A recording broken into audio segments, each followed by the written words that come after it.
Great thoughts to the program, and I just look forward to it. And by the way, I have to ask, are you enjoying March and April and February, by the way? I mean, my goodness, what a great month we've had here in terms of weather. It has been. And Seth, I actually was going to mention to you, I'm pretty excited because, my stepson, Jack, a Monticello High School 2023 graduate, he is playing baseball for Augustina College now. And they opened up their season last weekend in Memphis, and this weekend they're playing in Jacksonville. So he's pretty close. We're going to be able to go over and watch him. And he even commented, it's going to be warmer in Jacksonville, Illinois than it was in Memphis, Tennessee. You don't expect that to happen. But yeah, I wanted to make sure, and I'm not trying to patronize you, Mrs. Vogt. You're sure it's Jacksonville, Illinois, not Jacksonville, Florida, right? 100%. It's the Illinois College Invitational. So if that's happening in Jacksonville, Florida, we've got bigger issues to deal with. yeah, because that's where a lot of teams go this time of year. They head on down to Florida and Texas and Arizona and Alabama and Georgia and all those places. So yeah, and like I said, I'm not trying to patronize you. I just want to make sure it was Jacksonville, Illinois, not Florida. So it sounds like we're on the same page. I said the same thing to his dad when he was talking about going to Jacksonville. I'm like, really? You're going to fly down there? No, Jacksonville, Illinois. I'm like, oh, okay. Oh, man, going to be beautiful. Absolutely, for sure. That's great. How's he doing, by the way? Jack doing okay?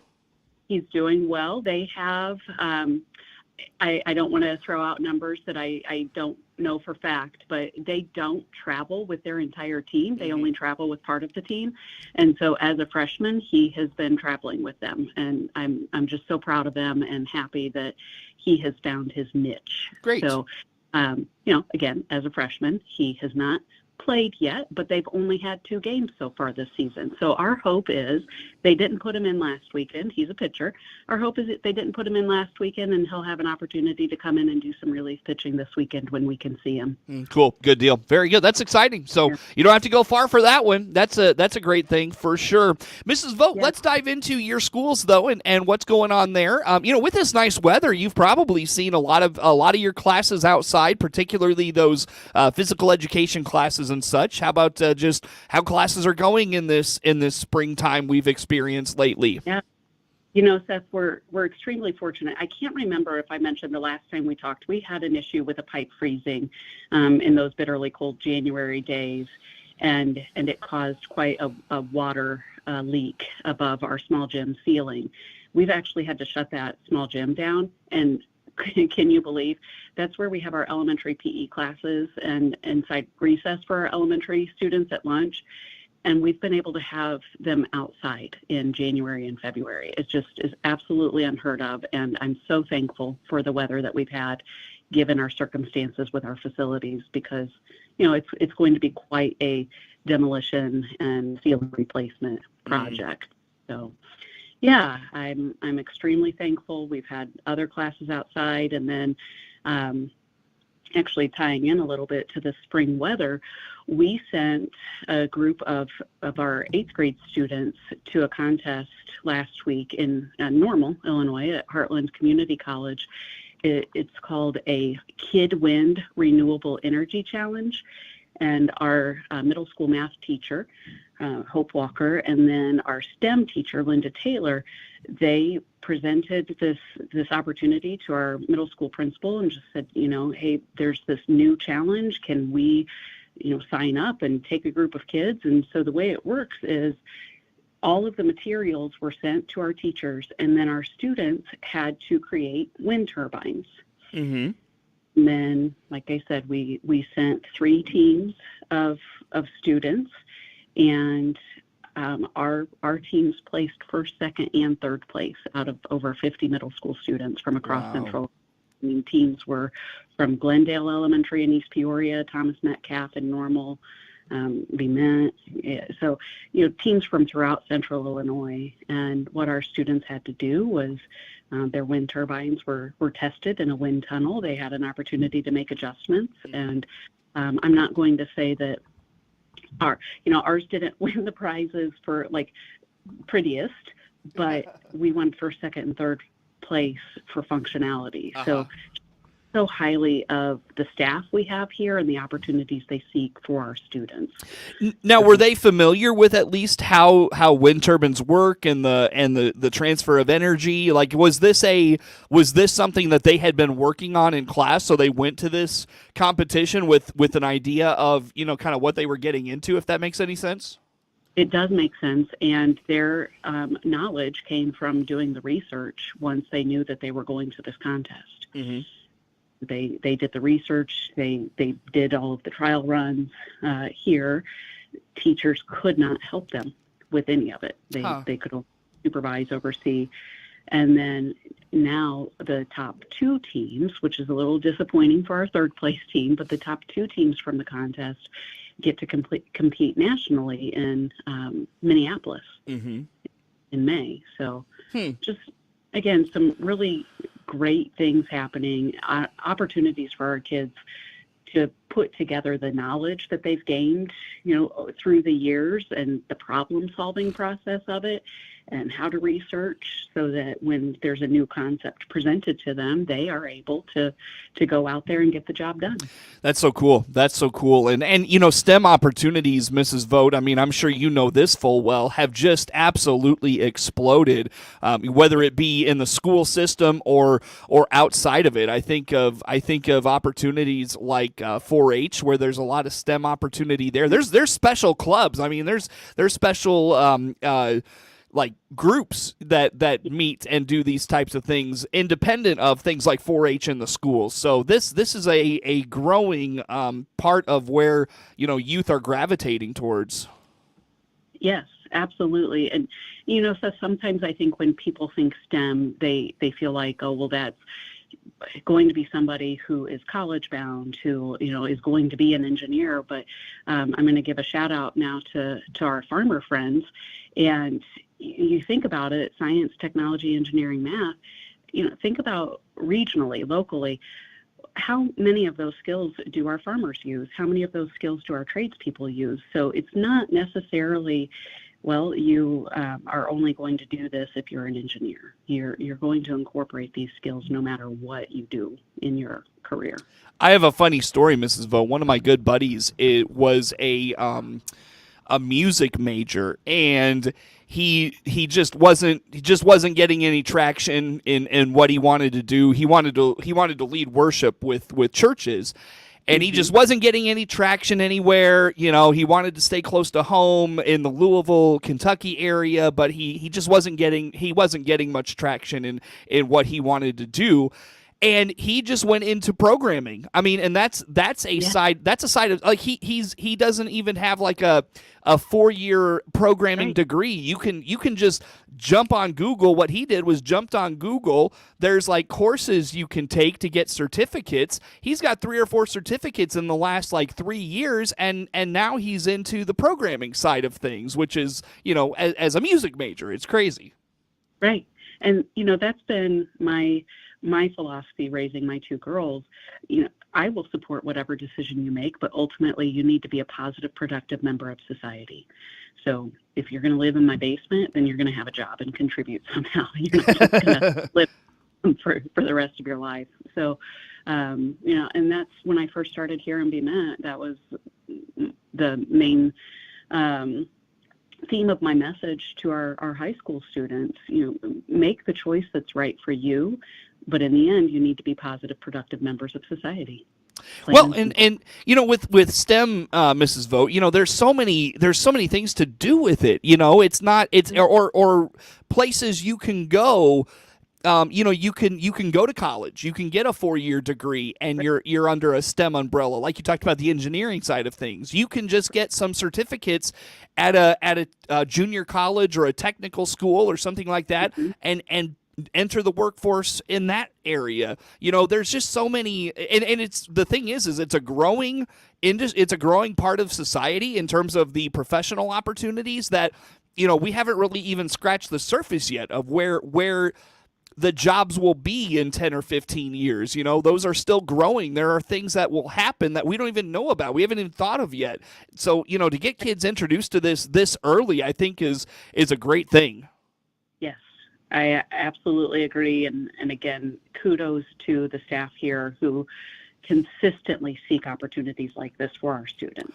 What are some of the STEM opportunities in your school buildings, Mrs. Vogt? Well, we are very fortunate. We have a retired educator who had been a dean of students, had worked on the technology side of things, and she comes in essentially once a week or as requested by the staff. So when back at Thanksgiving, our fifth graders did a Macy's Thanksgiving Day parade where they used robots and programmed the robots to go in a parade formation, and they had created balloons like in the Macy's Thanksgiving Day parade. So they created their balloons and attached them to the robots and then programmed them to run on their own. I mean, mind-blowing, absolutely mind-blowing. We have fourth grade teacher right now, they're studying Egypt. And so they use VR devices and take a tour of the pyramids in Egypt. I'm off the top of my head. I know there's more that I should be coming up with, but we're very fortunate to have Mrs. Taylor coming in regularly to work with those projects that the classroom teachers request. But then she also, they do 3D printing, programming, like you mentioned. So it's pretty amazing for a district preschool through 12th grade. We have about 300 students and the number of opportunities that are available for them because, like I said, because of the staff who want to provide the opportunities for the students. Yeah, is providing this is providing these opportunities, like you talked about the VR things, and a lot of this is technology driven. So is this a not a drain, but a strain on resources in terms of financial resources in your school? Do you find, Mrs. Vogt, like do you have to really kind of plan for these things if you're going to offer this? So interestingly, because we are a small rural district, we receive funding. It's called a REAP grant, Rural Education Assistance Program, and those funds need to be used for technology curriculum. Some of our federal title money, we specifically designate it for these STEM projects. So for us, it's a matter of paying to have the staff member come in once a week, but the materials, the supplies, right now we're able to fully fund it using grant funds. Awesome. And there you go. Like that's a good avenue for school districts to create this opportunity is pursue grants for those. Yes. Yeah. Yes. Well done. Well done. Mrs. Vogt, anything you wanted to highlight on whether it was those 3 students, your team, your school, and STEM? Did I miss anything that you think is worth talking about in that conversation? One more thing, just again, shouting out our staff. I do want to recognize Mrs. Stephanie Leinard. She is our 5th grade teacher, and Mrs. Leinard was recognized by the Illinois State Board of Education and received a Meritorious Service Award in Education. So I looked at who received the awards, and she was the only teacher in Piatt County to receive this award from the State Board of Education. So huge shout out to Mrs. Leinard and what she's doing in her classroom. And, again, ties right into what I was saying, just the opportunities that our staff members seek for their students. And I'm proud of Mrs. Leinard for being recognized by ISBE. Very good. Very good. Mrs. Vogt, where do folks go to learn about all things Bement schools? www.bement.k12.il.us. Very good. Again, that is Mrs. Mary Vogt, Superintendent of Bement Schools, my guest on the phone. More to come with Mrs. Vogt on the WHOW Morning Show.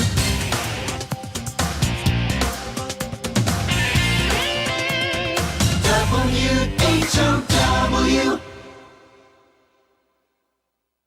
Bureau YouTube channel.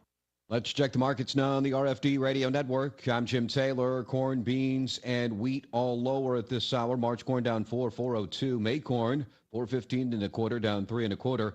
December new crop down 2 3/4, 4.50 1/2. March beans 11.38 1/2, down 9 1/4. May beans down 8 1/4, 11.44 1/4. And November new crop 11.33 1/4, down 1 3/4. March Chicago wheat 5.75 1/2, down 7 3/4. July wheat 570 the quarter, down 9 3/4. March bean meal 330.50, down 4.40. March bean oil 44.28, up 7 cents. Livestock market at this hour. March feeders 252.75, up 70 cents. February live cattle 184.35, up 85 cents. April lean hogs 87.70, up half a dollar. Energy market, April crude oil 76.83, down $1.78. Jim Taylor on the RFD Radio Network. RWE Clean Energy salutes National FFA Week and Macon County's future ag leaders. As the owners and operators of the Radfords Run and the new proposed Green Switch Wind Farm near Maroa, RWE Clean Energy supports farm income, schools, and services throughout Macon County. RWE is building long-term partnership with the communities where we all live and operate, and it's made possible thanks to landowners like you. RWE Clean Energy is proud to be the title sponsor of WHOW's National FFA Week Chapter Officer Interviews. Illinois corn farmers are proud to support the youth in local FFA chapters all across our state by sponsoring an officer vehicle, hosting the major officers and section presidents to Washington, D.C. in the summers, and more. This FFA week, notice Illinois agriculture and the young people in your communities that are making a difference. FFA students, we're proud of you. This message brought to you by the Illinois Corn Checkoff.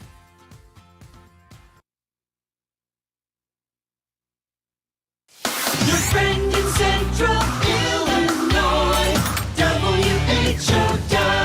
WHOW. Once again, good morning. Thanks for being with us. I'm your host today, Seth Lawrence. The WHOW Morning Show streams to Facebook and YouTube, brought to you by Peterson Insurance, your Pekin Insurance agent in Clinton. Mrs. Mary Vogt is the superintendent of Bement Schools and is my guest on the phone today. Mrs. Vogt, you talked about at the top there, you had a pipe, frozen pipe issue, I think you said, at the top of the semester. So let's talk about facilities and what you're doing as we get ready for the summer. What are you planning for? Absolutely. So even though it feels like March, it's only February, but we have already been in contact to plan ahead. I have part of the building was built in the 1920s, and the flooring has seen some wear over the years. So I've had a couple of different companies come in and give some pricing to replace the flooring. So we have that now scheduled, again. So it was February 20th when we solidified the plans with the company, and the work won't start until June 3rd.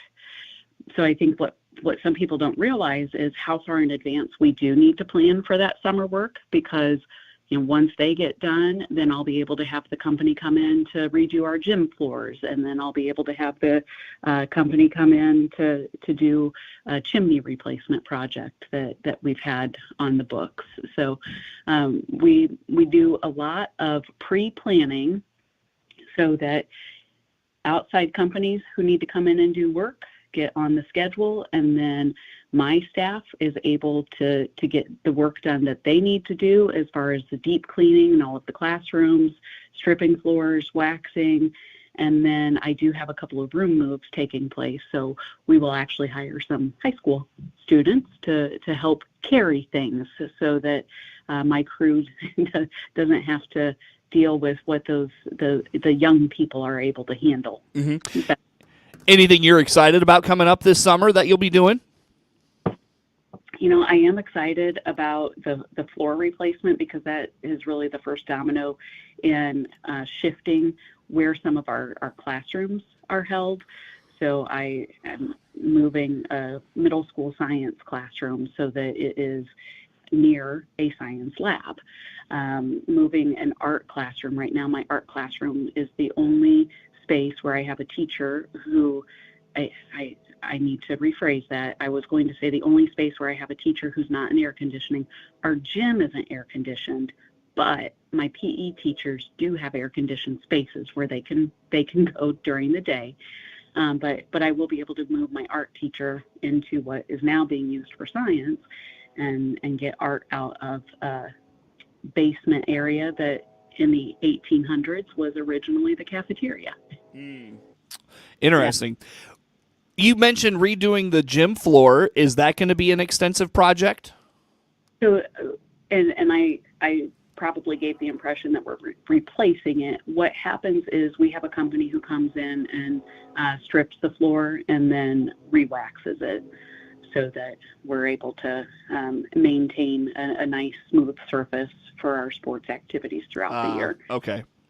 Yeah, so nothing too extensive, but some districts, they do their floors every year. Some districts do their floors every other year. And we did repaint some volleyball lines last year, but other than that, it's a pretty standard project. I see. Well, you should redo your gym floor at some point and do something really cool. I feel like that orange, or you guys are blue and you guys are purple and what, black?